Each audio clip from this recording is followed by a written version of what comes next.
What's up guys, your boy CJ here, back with another video. I hope you guys are doing well. I'm doing pretty well myself. Anyway, today we're going to be talking about the EOS R5 again. Yes, to be specific, today we're going to be talking about 5 reasons to buy and not to buy the EOS R5.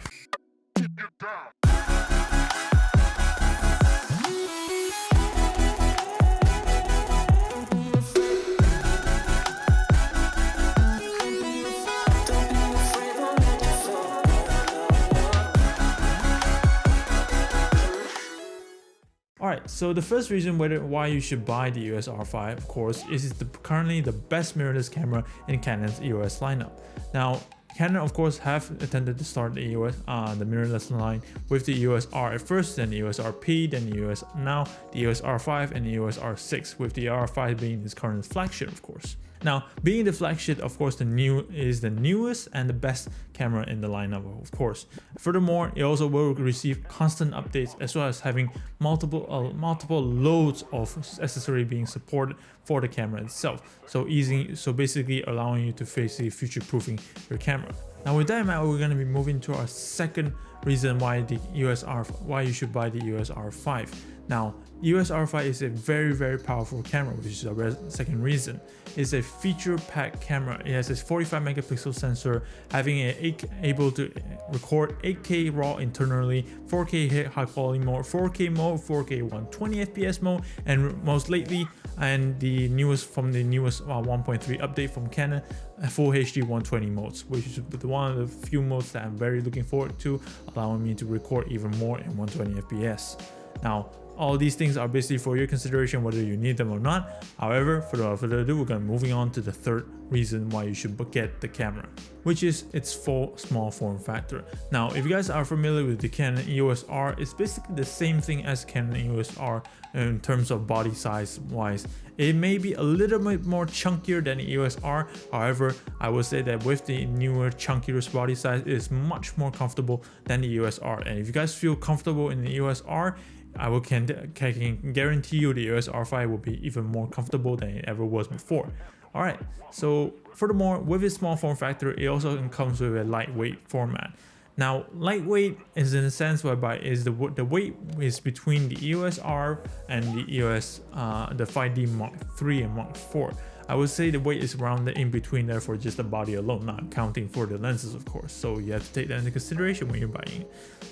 With that in mind, the lightweight and a small form factor making it a very compact camera for you to travel around with. Especially right now with the 50mm 1.8 STM lens, this is the perfect camera for you to just walk around as a walk-around camera. Of course, if you decide to get it, of course.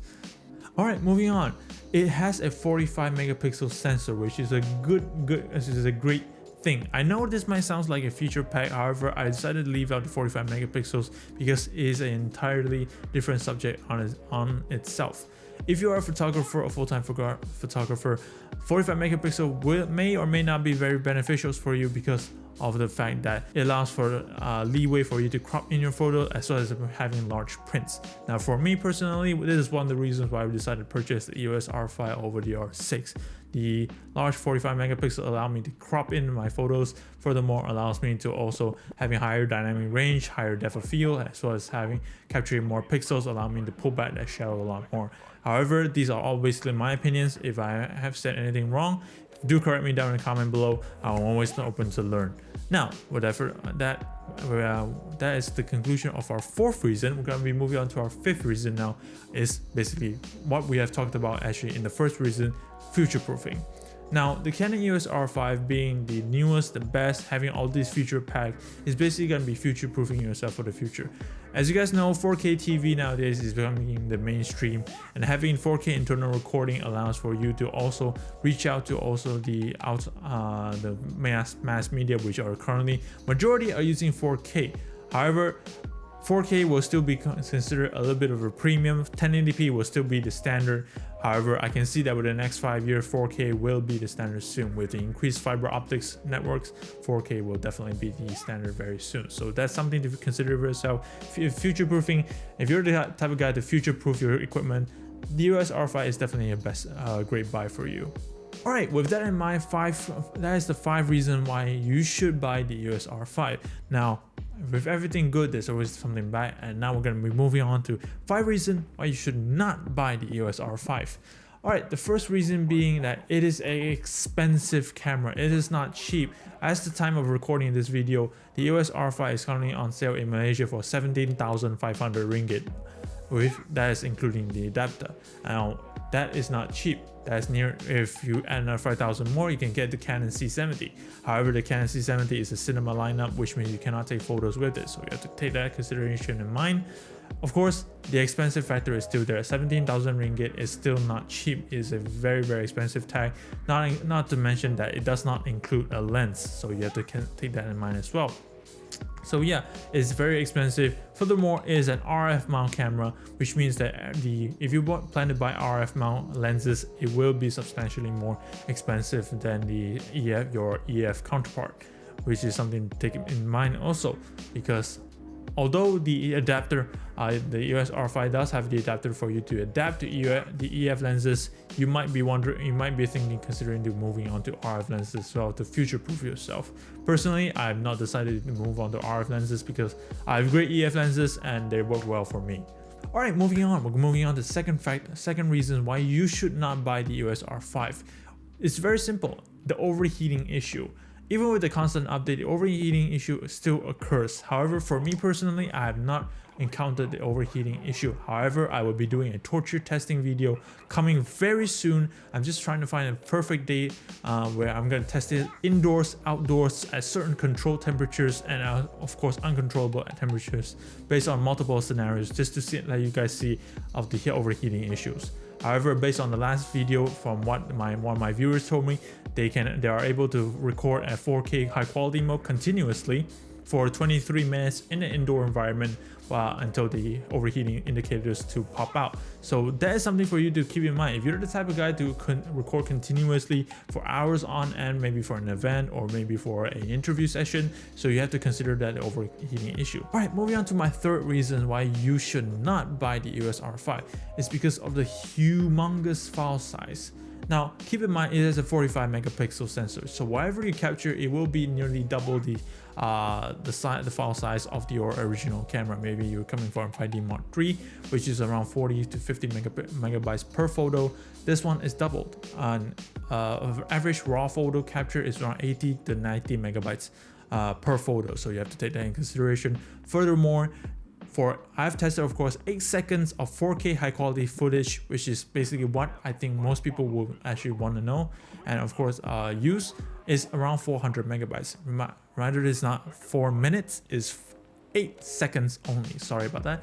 8 seconds, not 8 minutes. It's 8 seconds, 400 megabytes. So just times that by how long you average use it for, you have to take that in mind. Furthermore, the camera uses CFexpress cards, which is not cheap by now standards. However, I will see that in 10 years, CFexpress will be going a lot more cheaper. But right now, if you're getting a 256 gigabyte CFexpress card from SanDisk, if you're in Malaysia, you don't plan to import it from B&H, it will run you about 2,400 ringgit for the card alone. That's of course a guesstimate from the last I checked. I'm not really sure. I will pop up the exact number for the 256 gigabytes I will get from Shopee right up here. So that is something for you to take in mind. Alright, moving on to my fourth reason why you should not get the EOS R5. I would say it's unnecessary for certain situation. Yes, it is unnecessary. The EOS R5 might be considered overkill for some of you. So let's say you have continuous recording for hours on end, I would say the EOS R5 is not suitable for you. Because number one, EOS R5 have tendency to overheat if you capture in 4K high quality mode and above. So if you're the type of person that wants to use 4K high quality and above and use it to shoot more than 25 to 30 minutes at a time, I suggest you guys to get the cinema lineup, which is much more perfect for your work. However, if you're the type of person that only shoots maybe 10 minutes at a time indoors, the EOS R5 will be perfect for you. So those little things that you really have to consider from buying, because 17,000 ringgit is not cheap. So you have to consider of your use case for it. All right, on to the fifth and final reason why you should not buy the EOS R5 is that the EOS R5 requires an adapter for you to use your EF lenses. Do keep in mind that I know some of you, if you're saying that, oh, I'm okay with moving on to RF lenses, I'm gonna purchase all of them right now, then this might not be a big reason for you. But however, for some of you folks out there that are coming from the old EF lineup and you want to move into the RF lineup, you have to take in mind that it requires an adapter. So if you have all EF lenses, it should be fine. Just leave the adapter on the camera and you should be fine. However, if you have 1 or 2 RF lenses and EF lenses, you want to swap them in a hurry, I would say they would be a very big hassle, because the adapter is not universal with the RF. So if you want to use the RF mount, you have to take off the adapter. So if you have changed into an EF lenses that doesn't have an adapter at the time, so it will be a hassle for you. So that's basically my 5th reason not to get the EOS R5. So yeah, that basically sums up the 5 reasons to buy and not to buy the EOS R5. However, do keep in mind that all these are basically based on my opinion alone. It may differ for you, so these are just what I'm trying to do. May help you. It's just to help you buy a camera that is worthwhile for you. If you plan to change it every year, then you can just get it and just sell it next year. However, these are just little things I want you to keep in mind before you actually purchase the EOS R5. I've used it for 6 months.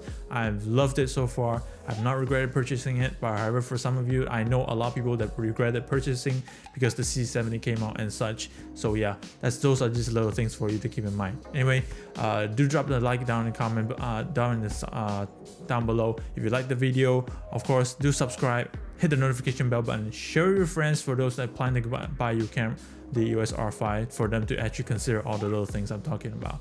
And of course, do comment down below if you guys got any comment. I would love to have a conversation with you guys. Anyway, so yeah, it's your boy CJ. I'll see you guys in the next video. All right.